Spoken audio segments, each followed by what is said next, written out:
Have you ever wanted to install Arch Linux, but maybe you were a little afraid because you've heard these horror stories?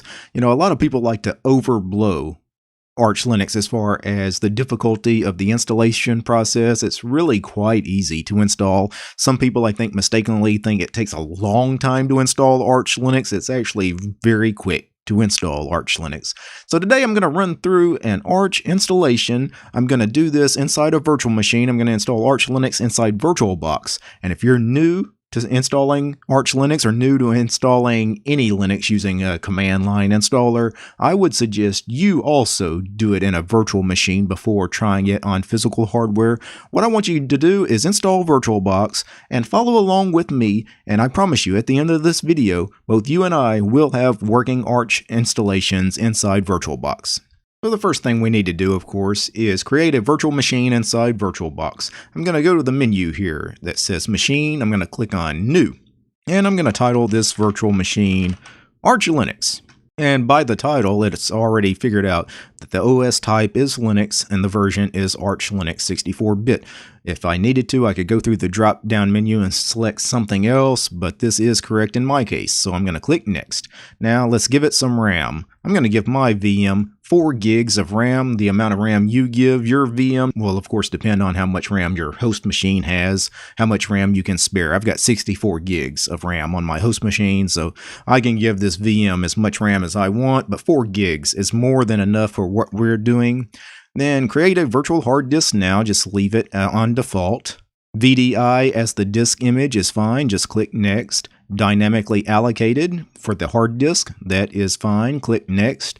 And then let's choose a virtual hard disk size. I'm going to give this virtual machine a 20 gigabyte disk. And I'm going to create. And create one more time. Alright, and we have created that VM. Now click on the new VM that we just created, go to Settings. And in Settings, what I want to do is I want to go to System. I want to give the processor more than one CPU. I'm going to give it 2 CPUs. You see I have up to 24 available on my machine. Your machine may have a different number of CPUs available, but I want to beef it up just a little bit, so I'm going to give it a little more power. I'm also going to enable EFI, because the last time I did an Arch installation video, I did BIOS, and a lot of people wanted a EFI installation, so today let's run through an EFI installation of Arch. Then I'm going to go to Display. Video memory. The max you can give VirtualBox, at least in the GUI, is 128 megs. Give it 128 megs. Max it out. And then I'm going to enable 3D acceleration, even though I don't think we're ever going to boot into a graphical environment for this video. Then I'm going to go to Storage. And I'm going to click on the little optical disk here. And we are going to add our Arch Linux ISO. So I downloaded the latest ISO. And it appears there. I'm not going to change anything with audio or network. Matter of fact, the only other thing I'm going to do is I'm going to go down to user interface, and this is just for me, not for you guys. I'm going to click off the menus and the bottom sys tray that the windows have, just because I'm recording these windows and I want them to be as clutter-free as possible. I'm going to click OK. I'm going to go ahead and launch my new VM. Alright, and we get to a command prompt, and we need to read the installation guide, especially if you've never done this. What you need to do is go to the Arch Wiki, and on the main page of the Arch Wiki, there will be a link to the installation guide. This installation guide is not very long. You could page down 2 or 3 times and be at the end of the installation guide. It's not a very lengthy process. Matter of fact, more than half the guide is probably stuff that won't even apply to us. So, really, it's a very short and quick installation. So, the very first thing we need to do is set our key map. Now, by default, the key map is set for US. But if you were unsure about the key map, what you would do is you would go in here and you would run this command, ls, meaning list all the contents of this directory. And what do we want to run ls on? We want to run it on this directory, /user/share/kbd/keymaps. And then /2 asterisks /1 more asterisk .map.gz. And if you run that, it will list out all the available key maps that are possible for you to choose. Matter of fact, what I would do is I would actually pipe that through less. So I would run that same command and then at the end add a pipe symbol and then the less command so that you can just hit enter and scroll the entire list. It makes it a lot easier to find what you need. For me, though, like I said, the US key map is the default, so I actually don't need to set anything, but those of you that do, you would then run this command, load keys space, and then the key map that you found. So if you were German, for example, you would load DE-Latin1 for the German key map. Let me clear the screen. The next thing we need to do is make sure we have working internet, because if we don't have internet, then nothing's going to work. So let's go ahead and do a ping google.com. And let's see if we actually have a ping. It doesn't look like we do. Oh, there it goes. It's just really, really slow. Really, really slow. There it goes. All right, it took a second, but now it's working as expected. All right, Control-C kills the ping, so we do have network. Next, we need to make sure our system clock is accurate, so we need to run the following command, time-date-ctl, all one word, time-date-ctl, space, set-ntp, space, true. Run that command, and if everything worked right, you can verify it with time-date-ctl, space, status. And yeah, it's active. Everything worked just fine with that. The next thing we need to do is we need to partition our disk. Now, this is probably the most critical part of the installation. So this is the part where you could mess some stuff up.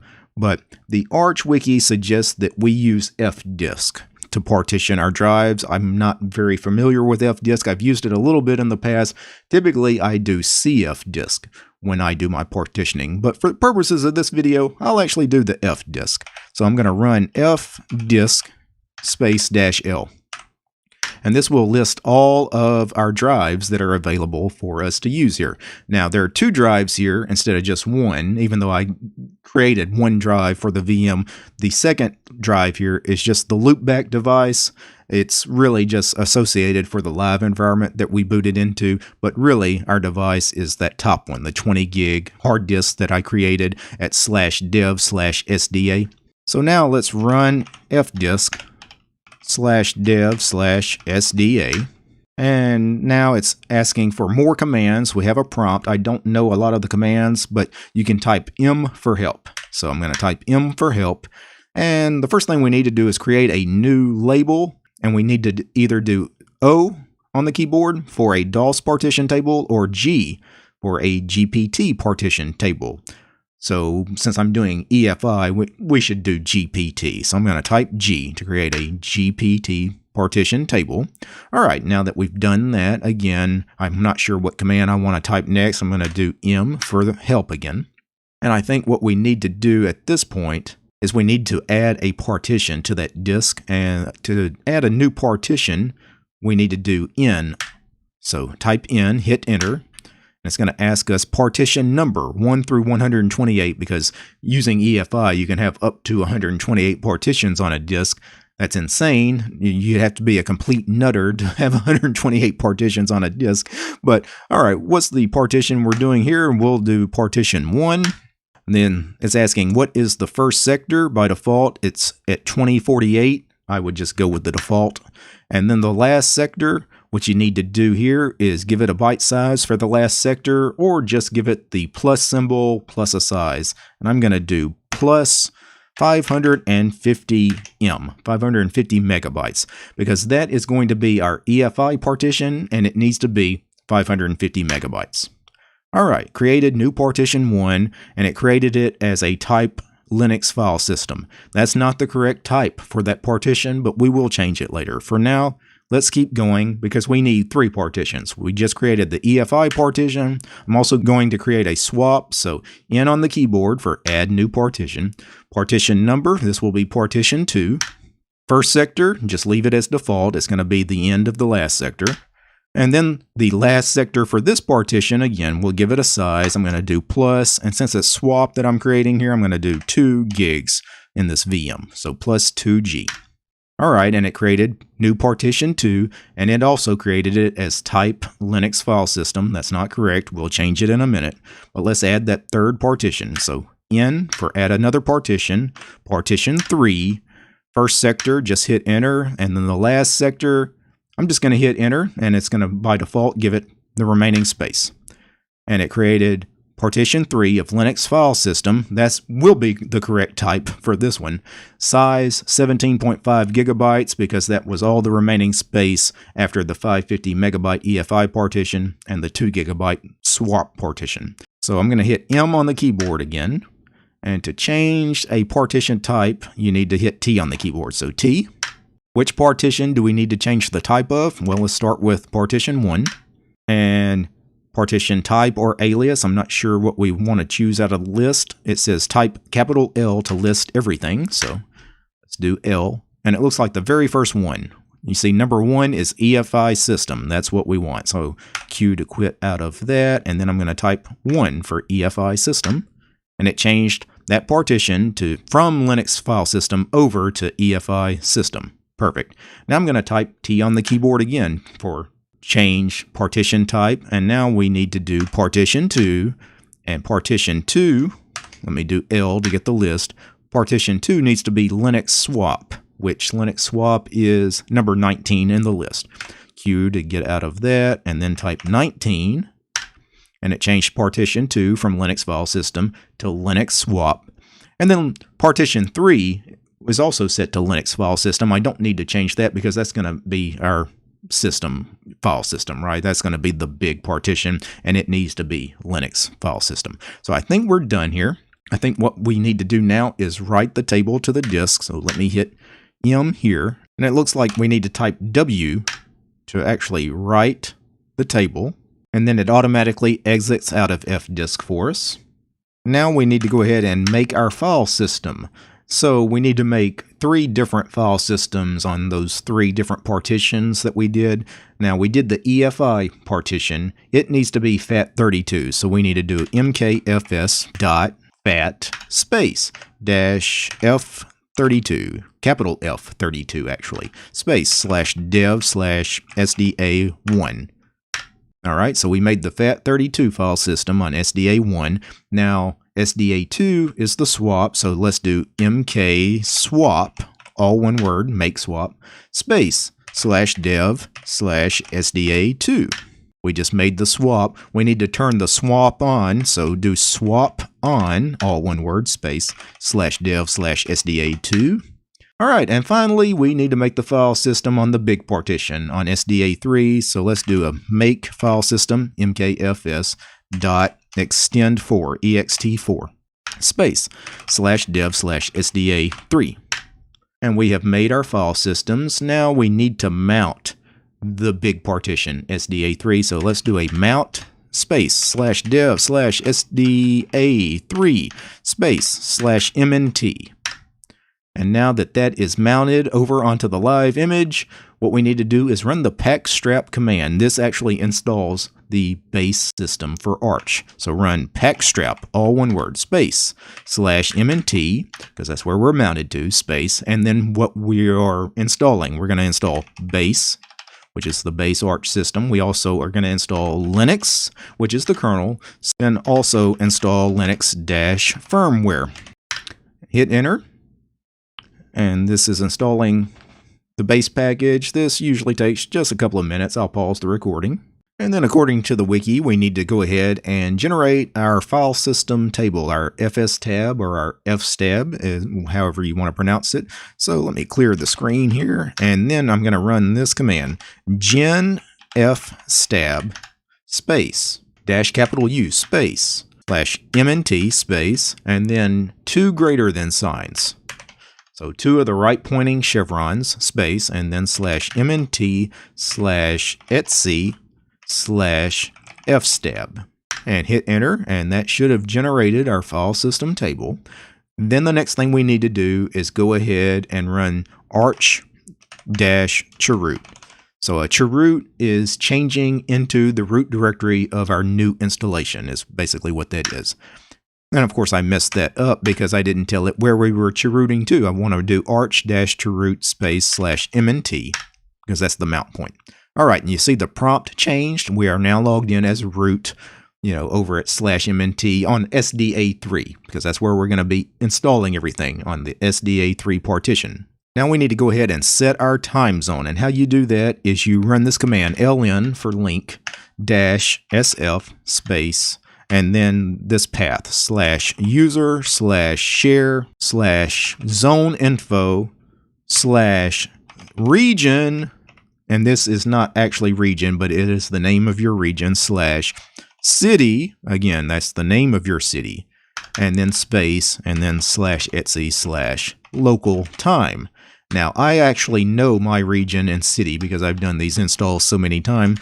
My region is America and then the city is Chicago. I don't actually live in Chicago. I'm nowhere near Chicago, but we're in the same time zone. So that's what I would need to run. I'm going to go ahead and run that. Now, you may not know exactly what your region or city is. So what I would do is I would run this command here. ls for listing the contents of a directory /user/share/zone info. And what you see in this directory, those are the regions. And once you find your region, for example, Europe, what I would do is then ls user/share/zone info/Europe. And those are the cities.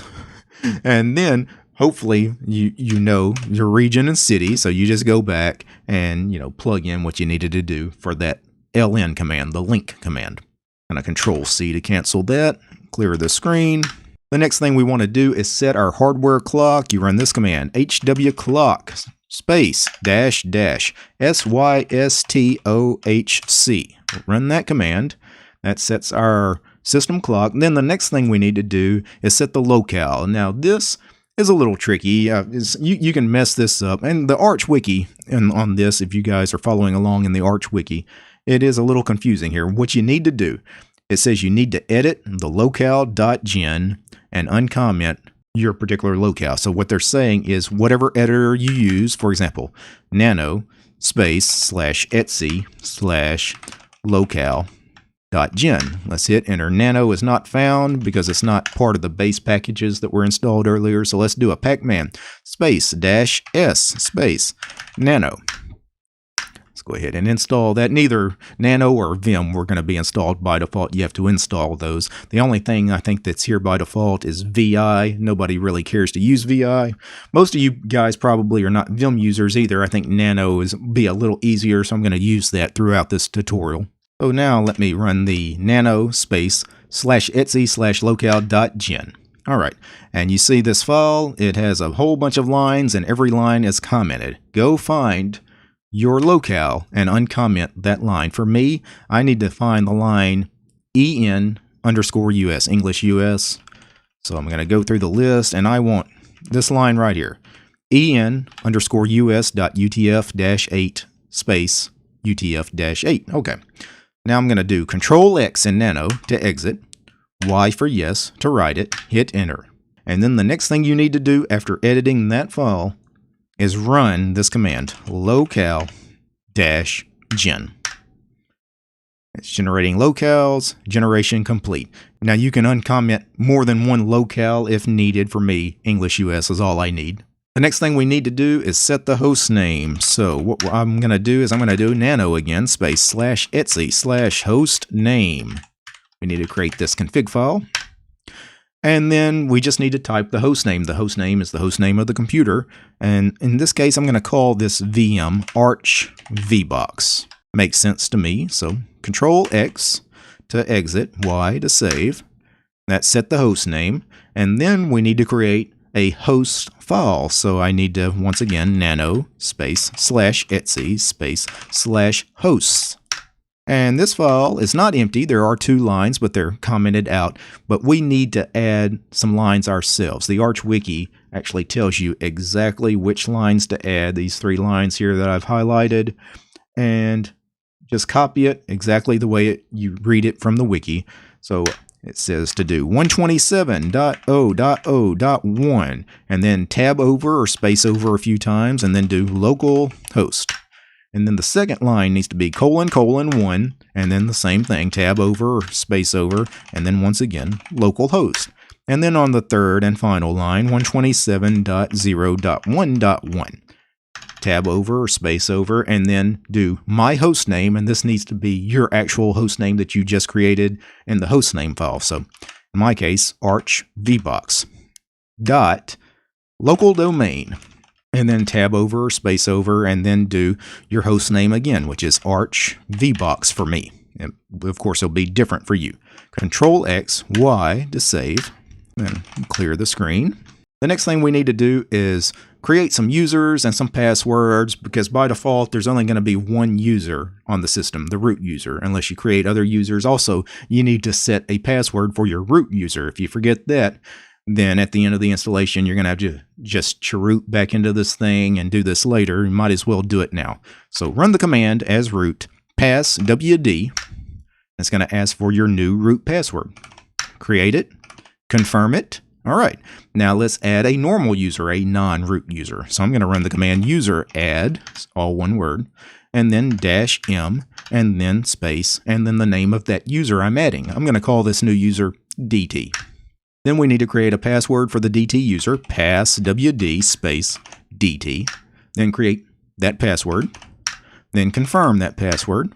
All right. And then the last thing we need to do here really is to make sure that DT is a member of some groups, especially the wheel group, which would give him sudo privileges. That way you don't have to log in as root to do things as root. You know, you can do sudo, as the DT user in my case, or whatever username you created. So I'm going to do this command, user mod space dash lowercase a capital G space, and then I'm going to list out some groups. I'm going to do the wheel group, comma, audio, comma, video, comma. Those are the most important, but you can keep adding groups. Some of the other groups that are available would be optical, storage. As a VirtualBox user, I'll eventually add DT to the VBox users group. If I use Virt Manager, I'm going to need to add DT to the libvirt group, but for now, I'm just going to stick with these. So I'm going to hit enter and complain because I wasn't through with that command. You need to do user mod dash lowercase a capital G, all those groups with no spaces between the commas, and then space, and then the user you're adding to all these groups, in my case DT. Now hit enter again. Okay, no errors. Now we wanted to add DT to the wheel group, so he had sudo privileges, but sudo is not installed unless we install it. Let's go ahead and do a pacman dash capital S sudo and install sudo. And now that we've installed sudo, we can run the command vi sudo to edit the sudoers file and make sure DT has those privileges.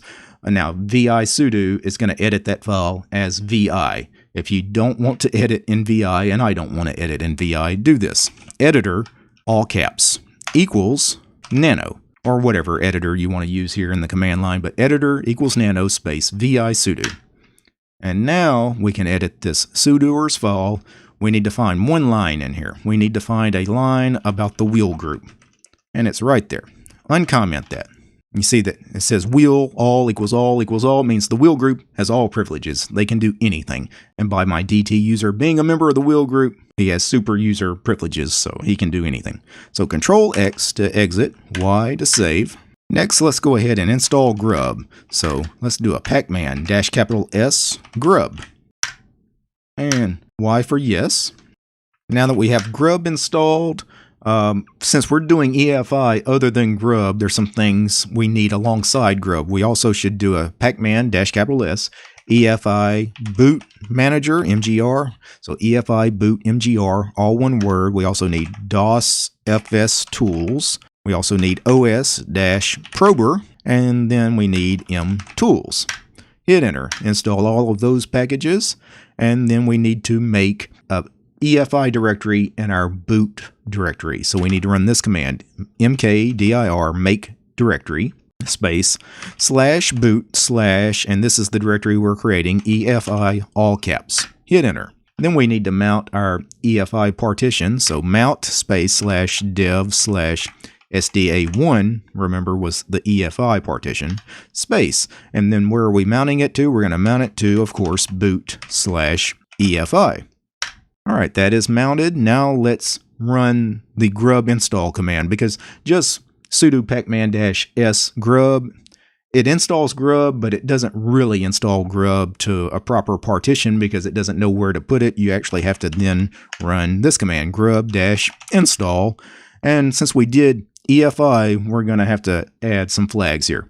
So do grub-install space -- target equals x86_64 -EFI space and then -- bootloader -ID equals grub_UEFI space -- recheck.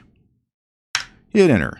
It says installation finished, no error reported. Okay, so it installed grub. We still need to make a grub configuration file. Now this is easy. We don't have to edit anything by hand. Just run this command here. grub-mkconfig space -o space /boot /grub/grub.cfg. It generates the grub configuration file. And that is it. At this point, we've really installed Arch Linux, the base system. We could actually reboot the system right now, but before you do, you may want to install some other stuff while you're already here and mounted onto SDA3. What I would do is for networking, usually people install Network Manager before you reboot because chances are you'll most likely have internet if you install Network Manager now than waiting till later. So we could do a pacman -S Network Manager space. And then is there anything else I want to install?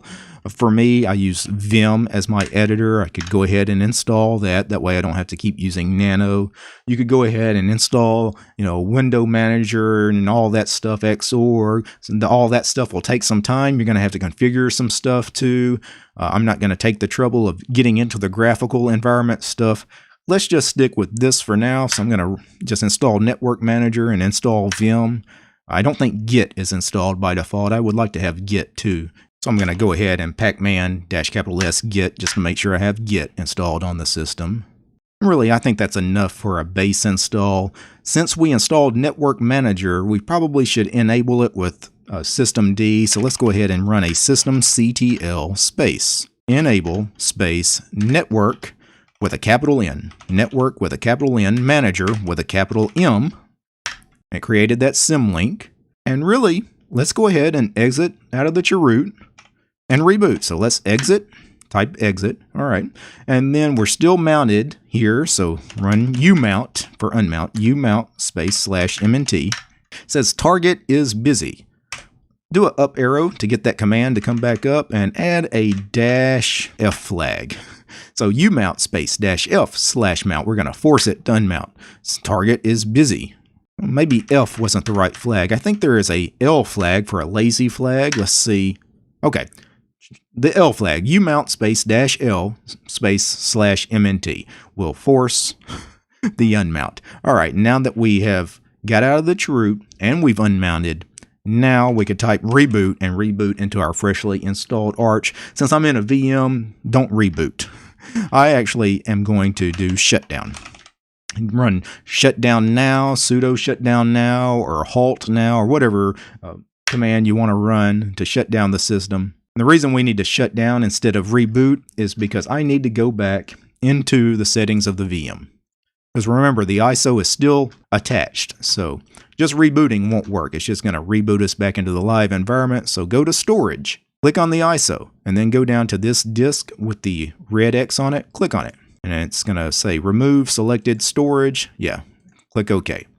Now that we've detached that ISO, now restart. All right, we've gotten to a command prompt. You see it says Arch VBox login. So that's the host name of the computer. And we created the DT user. Of course, we could log in as root as well, but I'm going to log in as DT. Let's see if we have networking. So if I do a ping google.com, we have networking. We have internet. We can do anything. So that's really it. I mean, we just did a base Arch install. I don't know how long that took. I rushed through a lot of that. From here, you just pacman -S, all of your stuff. Xorg, your login manager, your desktop environment, your window managers, and your various applications, your graphical applications. And some of that stuff can take a while, especially if you're not exactly sure what you want to install. What most people do that run things like Arch Linux or Gentoo and things like that, they keep an install script. They just keep a list of programs they always need. That way, when they reinstall, they can just plug that script in and it just installs all that stuff for you. So that is it for this Arch Linux installation guide. Again, practice in a VM. Just follow along with me in a VM. Maybe install it in a VM half a dozen times to really get comfortable using the command line and editing things using things like Nano and reading the wiki. And if you run into some errors, reading the wiki, figuring out the solutions.